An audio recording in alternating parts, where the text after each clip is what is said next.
It's Sunday, 19th of January, and we are awaiting SpaceX's launch escape test in just under 17 minutes and 8 seconds. The test today is to demonstrate the effectiveness of our launch escape system. Now we are currently go for launch from pad 39A at Kennedy Space Center at 10:30 a.m. Eastern Standard Time. Thanks for joining us. I'm John Isberger, Falcon Principal Integration Engineer here at SpaceX headquarters in Hawthorne, California. And I'm Marie Lewis with NASA Public Affairs. The purpose of today's test is to demonstrate Crew Dragon's ability to safely fly astronauts away from danger and separate from the Falcon 9 rocket during an in-flight emergency. Now, SpaceX's launch escape system is a first of its kind, with its 8 Super Draco thrusters built directly into Dragon to push the spacecraft away from Falcon 9 in case of an emergency. You can think of it as a rocket on top of a rocket. Now, in order to test our launch escape system, which is integral to the Dragon spacecraft you see in front of you on the video, we will be simulating an emergency with Falcon 9 at about 84 seconds into flight. This could be a few seconds early or late, as Dragon waits for Falcon 9 to reach a specific velocity before initiating the escape. Now, before Dragon separates and fires its Super Draco engines, it will command Falcon 9 to shut down its engines as part of the escape sequence. Because Falcon 9 is then unpowered, we are expecting the launch vehicle to fully break up at some point, which should create some particularly interesting views. For sure. Now, it's not every day you get to see something like that, so we're going to do our best to bring it to you live as it happens. But a reminder, with the weather and the clouds, we're going to try to find the views that are best. And to be very clear, this is all part of today's test. Within the context of this test, the views that you will see will allow us to validate the effectiveness of our launch escape system. And we're hoping for some very exciting views, but the whole point of the test today is the next step in our multi-year efforts to fly astronauts again from U.S. soil. It's part of NASA's Commercial Crew Program, and it's a partnership we have with SpaceX and Boeing. But this is not the first time we are putting Dragon's launch escape system to the test. If you remember, back in 2015, SpaceX's Abort test demonstrated Dragon's ability to escape from the Falcon 9 in the event of an emergency on the pad before liftoff. And the Super Dracos in the launch escape system on today's Dragon capsule you see there were successfully static fired this past November. And in addition to the test that you just mentioned, SpaceX also flew a full uncrewed demonstration mission to and from the International Space Station last year with its Crew Dragon vehicle. Now, this was a full end-to-end test of the entire Crew Dragon system, validating that our upgraded Crew Dragon spacecraft could safely dock with the space station. And in addition, our team has conducted over 700 tests on just the Super Draco system alone. Really looking forward to seeing those perform in today's flight. Absolutely. And if all goes well today, the next big milestone will be to launch astronauts, as we mentioned, to the International Space Station. That's part of what we call Demo 2 or Demonstration Mission 2. Now, we're currently just inside of T-minus 13 minutes and 45 seconds and counting down. Now, weather's been a watch item the last couple of days with rough seas, sustained winds in the recovery area. We had to scrub yesterday. We're also still listening. They're evaluating constantly the weather in the splashdown area right now as we're doing the webcast. Now, we do have a 6-hour window today in case we need to wait for better weather or less cloud cover. We've obviously used 2.5 hours of it already, but right now we think this is our best opportunity. Now, if the weather does not cooperate today, we are preserving tomorrow as a potential backup. Now, as a reminder again, this is not a typical launch. We're purposely testing Dragon's escape system under the most extreme conditions. So while we want everything to go right today, we are prepared if everything goes wrong. And if that does happen, that's the whole point. This is exactly why we test. We want to see if there's any potential issues, and we want them to happen now so we can address those before we put astronauts on board. And speaking of astronauts, we have NASA's Darrell Nail at Kennedy Space Center in Florida. That's where the test is taking place this morning. And he has more about what those very first astronauts assigned to fly Crew Dragon will be paying special attention to this morning. Darrell? Yeah, good morning, John and Marie. It's a pretty nice day here at the Kennedy Space Center in Florida. You can see behind us here on the lawn, some of the media have gathered to shoot this launch. And, of course, the countdown clock, the iconic one, They're counting 12 minutes until launch. As you mentioned, the first crew members assigned to fly Crew Dragon are NASA astronauts Doug Hurley and Bob Behnken. And they have the most, you could say, invested in the outcome of this test flight. Right now, they are just a few miles away from Launch Pad 39A, which is just behind my left shoulder here.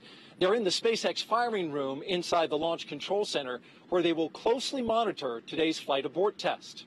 Now, right now, they've been training up until this point, training hard with NASA and SpaceX so they can understand every aspect of Dragon's systems, their spacesuits, and how to respond in a variety of potential emergency scenarios, including an escape from a Falcon 9 rocket in the middle of flight. The end result of that could be an early splashdown in the Atlantic Ocean. Now, both astronauts told us what they will specifically be looking for during today's test flight. I think both of us are really excited that the in-flight abort test is about to happen. You know, we kind of view that as the graduation exercise, like a lot of folks do on the NASA side, to make sure that we're really confident that we've got a good plan and good procedures in place for pulling that mission off. And so I'm excited that we're this far, and I know once it's behind us, you know, we'll be the prime Falcon 9 Crew Dragon crew. What we want to see from this test is just an end-to-end success. And so, you know, another successful launch of the Falcon 9, and then to see the Super Dracos work. I think that's a really good point. I think getting the NASA team and the SpaceX team on the same page, kind of going forward and kind of walking through all the decisions that you have to make for getting ready for this flight, I think is a big milestone as well, because it's the last launch associated with us before we ride that rocket. Yeah, that's very true. It is. It's kind of the final exam, so there's a lot riding on it, but also I think it's a culmination of a ton of work from everybody in NASA and SpaceX to get to this point. I'm just really proud that the team is trying to pull off something so critical from a safety perspective. You know, if we needed to escape off of the rocket, to have that system demoed before we would actually use it is pretty cool that folks are making the investment to make that happen. We feel really excited about kind of the progress that SpaceX and NASA have made to this point, and this kind of shows us that we're getting really close to our flight. So to see all these capabilities all put together, all the teams together, and to be able to launch this vehicle, it's just a huge boost of confidence. Now, there's an interesting human side to Doug and Bob's story. They're not just crewmates, but they're also friends who have spent a lot of time together over the years. Both graduated from the same astronaut training class in 2000. Both flew on the space shuttle. Both are married to astronauts, and they were in each other's wedding. John and Marie, back to you. All right, thanks, Daryl. You're taking a live look now. This is inside SpaceX's firing room 4. That's where Bob and Doug are sitting today, along with the NASA and SpaceX teams, following along today's test.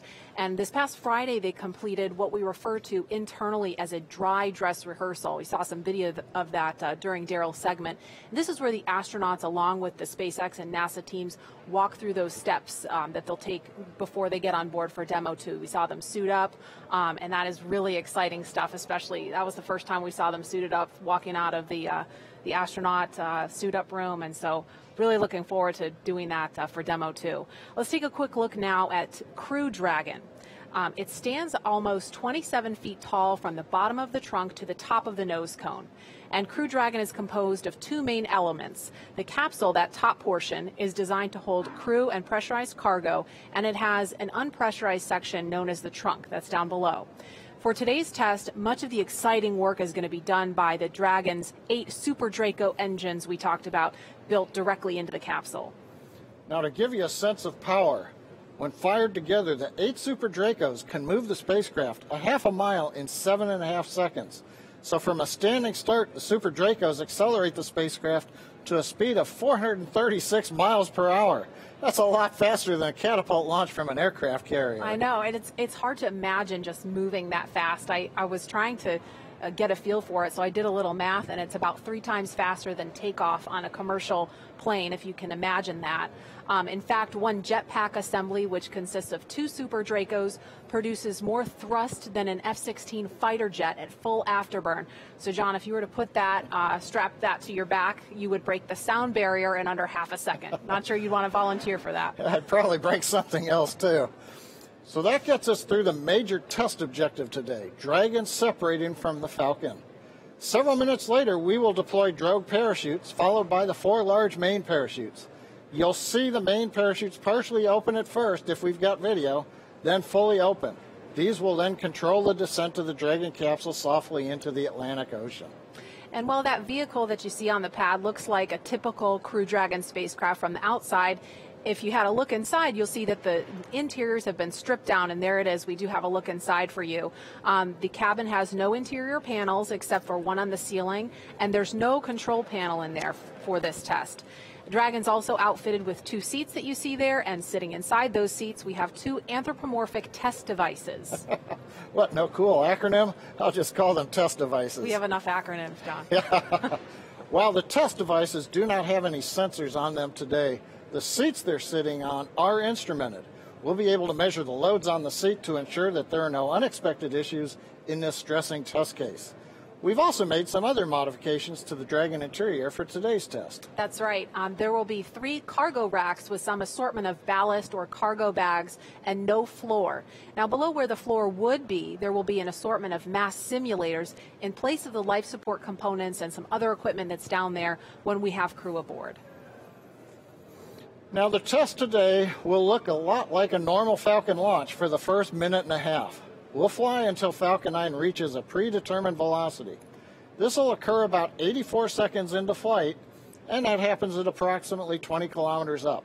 Once we reach the required velocity, Dragon will then trigger an escape.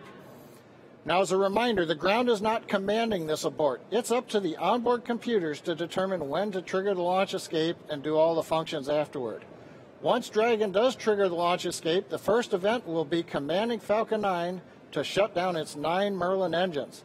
Now, as Marie and I mentioned earlier, Dragon will then separate from the Falcon using its 8 Super Draco engines, firing for about 8 seconds. That carries Dragon capsule with the trunk up and away from Falcon. Now, once they finish firing the Super Dracos, we coast, we jettison the trunk at apogee, we reorient the capsule to come back for entry into the Earth's atmosphere. We deploy about 2 minutes after apogee the drogue chutes, and about a minute after that, the 4 main parachutes will be released. Dragon will then splash down softly in the Atlantic Ocean about 35 kilometers offshore. Now, when Dragon separates, we no longer have that smooth aerodynamic shape on top of the rocket. So the supersonic Falcon is going to be exposed to strong aerodynamic forces in the upper atmosphere. So we expect those aerodynamic forces will cause Falcon to start to tumble. Our simulations show that the Falcon will likely break apart due to the tumbling, instead of having the destruct system triggered and destroying the rocket. So now again, this entire test will take less than 10 minutes from the time Falcon 9 lifts off until Dragon splashes down. But Marie, once we splash down, the work's not over yet. Right, it's just beginning for the recovery team. We have a lot of things happening very rapidly in that first 10 minutes, and the recovery operation takes quite a bit longer. It'll be similar to the pad abort test, but it will happen slightly farther down range in the Atlantic Ocean. So after splashdown, recovery teams will already be standing by for range approval to enter and clear that hazardous area. And if all goes nominally, SpaceX could have fully recovered Dragon back onto its recovery ship approximately 2 hours after splashdown. Keep in mind, though, if this were to happen during an actual flight with crew on board, rescuing them would be the #1 objective, of course, and recovering Dragon would be a secondary operation. So if that were to happen, an elite military rescue team would deploy at a moment's notice. They're part of the U.S. Air Force's Detachment 3, or they have this really great nickname, the Guardian Angels, which is very appropriate. They would jump from military aircraft. There's a photo of that happening there, where they would deploy their own parachutes to gently reach the water, and from there they would help the crew out of the capsule and then onto a life raft to wait for a larger ship.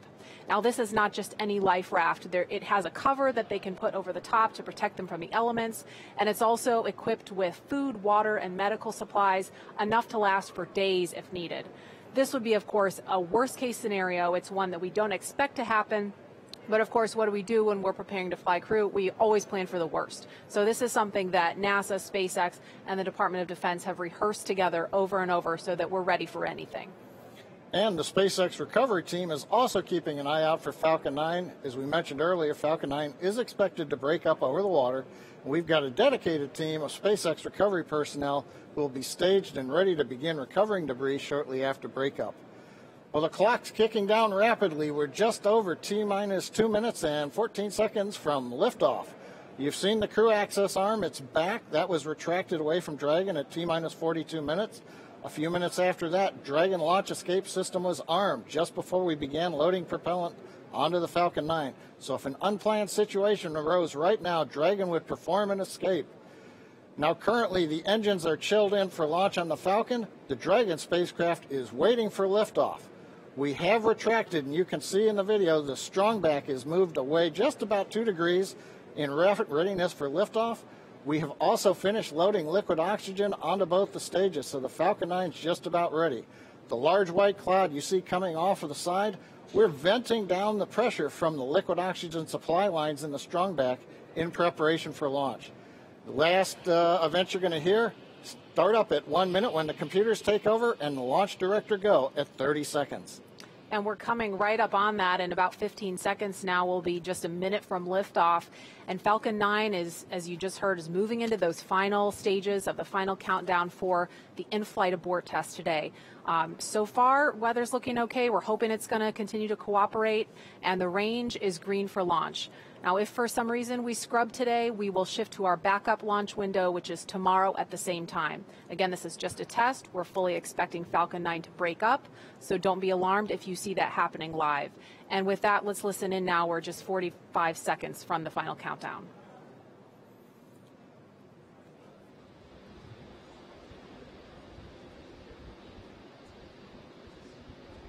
FTS is armed. Go for launch.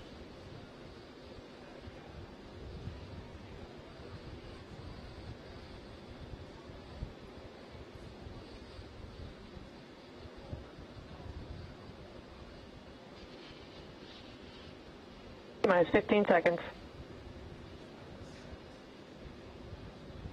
10, 9, 8, 7, 6, 5, 4, 3, 2, 1, 0. Ignition, liftoff. Simplify, aim high. Go Falcon, go Dragon.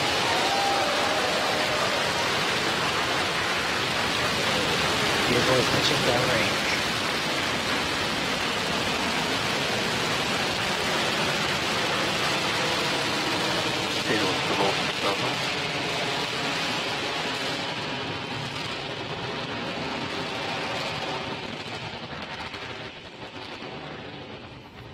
T plus 30 seconds. Falcon 9 with the Crew Dragon capsule is heading east from pad 39A. Everything looking good right now. As we get ready for max dynamic pressure, we are now throttling down the first stage engines on the Falcon 9. Power and telemetry nominal. Everything continues to look good. We're approaching the period of maximum dynamic pressure. Vehicle is supersonic and passing through maximum dynamic pressure. You've heard we're supersonic. We're through max Q. We're getting ready now to throttle the engines back up on the first stage. Stage 1, throttle up. There's the call out. Okay, the major activity coming up in just over 10 seconds. Shutdown and Dragon escape from the Falcon 9.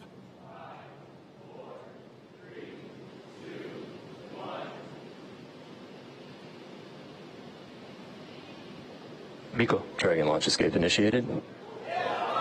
Dragon's away. And you can hear some really loud cheering in the room.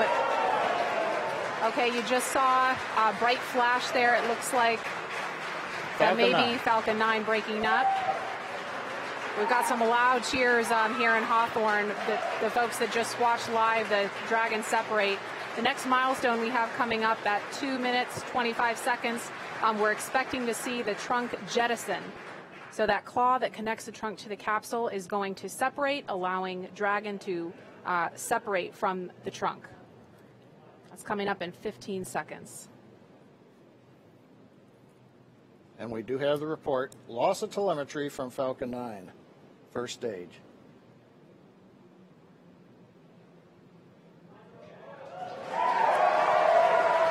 And there you just saw the trunk jettison. Again, some really loud cheers here in Hawthorne, California. This test is looking great so far.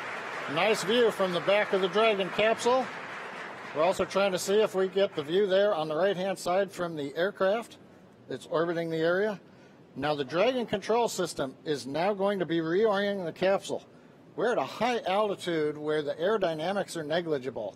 So we're going to use the small Draco thrusters on the Dragon capsule to reorient it. That gets it in a position with a heat shield down to re-enter the Earth's atmosphere, and then later to deploy the drogue parachutes. Now those drogue chutes, we expect to get confirmation that those have deployed at T plus 4 minutes and 48 seconds. So we've got just a little bit of breathing room before we hear that happen. Those parachutes are protected during ascent, on orbit, and re-entry by a panel that's up near the nose cone of the capsule. So we're going to jettison the panel, then the mortars will fire to deploy those 2 drogue chutes. Again, that's coming up in just over a minute at T plus 4 minutes and 48 seconds.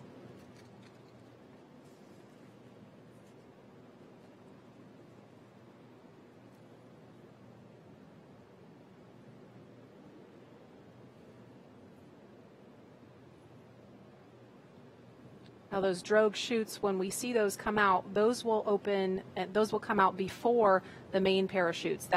Those drogue parachutes are what we use to begin to decelerate the Dragon capsule in preparation for splashdown. We understand we're getting into the drogue deploy envelope on the Dragon capsule. We expect that will happen when Dragon is at about 20,000 feet.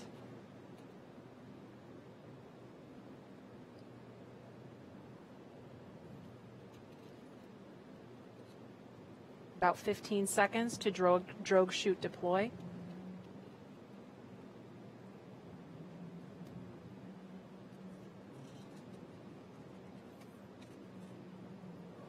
And there they are.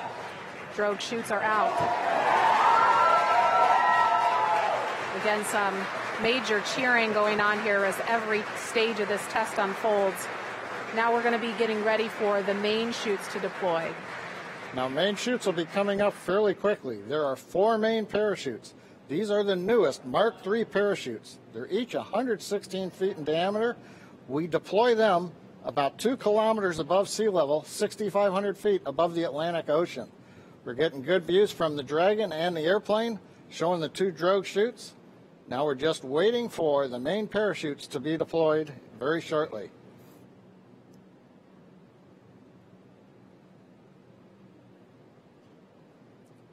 And we have the view from a different camera on Dragon showing the 4 main parachutes.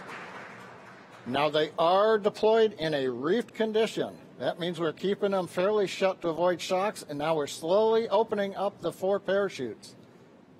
Great views coming off of the Dragon camera on the left, and we can also see the 4 parachutes from the airplane on the right. That is a really cool view. Nice view of the orange and white parachutes as they're opening up into the 2nd position. And then going to fully open. From fully open, we'll be descending about 20 to 25 feet per second down to the Atlantic. So from that 6,500 foot altitude, it's going to take us a few minutes to splash down. Also right now that the mains are out, a sequence is performed on the Dragon, which will reorient the crew seats into a splashdown position, give them a little better angle to take the slow bounce as we hit the ocean. Now, Maria, I talked about the parachutes came out initially at a reef condition. That's fairly standard. They come out not fully open. That way they're minimizing the shock on the parachutes. We're also minimizing the shock on the capsule. Again, we want to give a smooth ride to the crew as they are coming back through the Earth's atmosphere. Right. Now, the parachutes are located behind a door that's at the bottom of the capsule. It's below the crew hatch. So Dragon commands the door to release, and as you saw in the video, the drogue parachutes pull the door away, and that pulls the 4 main parachutes out. Now, these are the new Mark III parachutes. We've completed here at SpaceX over 80 tests of that parachute system, including 10 multi-parachute tests of this particular upgraded parachute design over the last few months to demonstrate that the design is ready for flight. And we're just inside 2 minutes of when we expect to see splashdown. The recovery teams are already out there in the Atlantic Ocean standing by, ready with fast boats to begin their initial approach to Dragon. Again, we mentioned this before, but the recovery operation we expect to take a couple of hours. I've heard a call out we're below 500 meters. And we expect when Dragon splashes down, it's going to be roughly 32 kilometers offshore.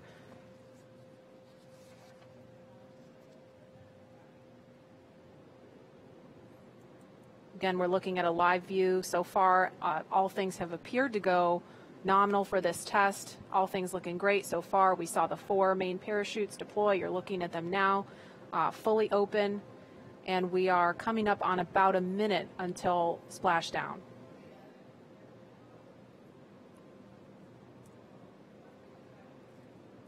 I think we may have heard a call out of 100 meters to go. Yeah, I just heard that too. Yep.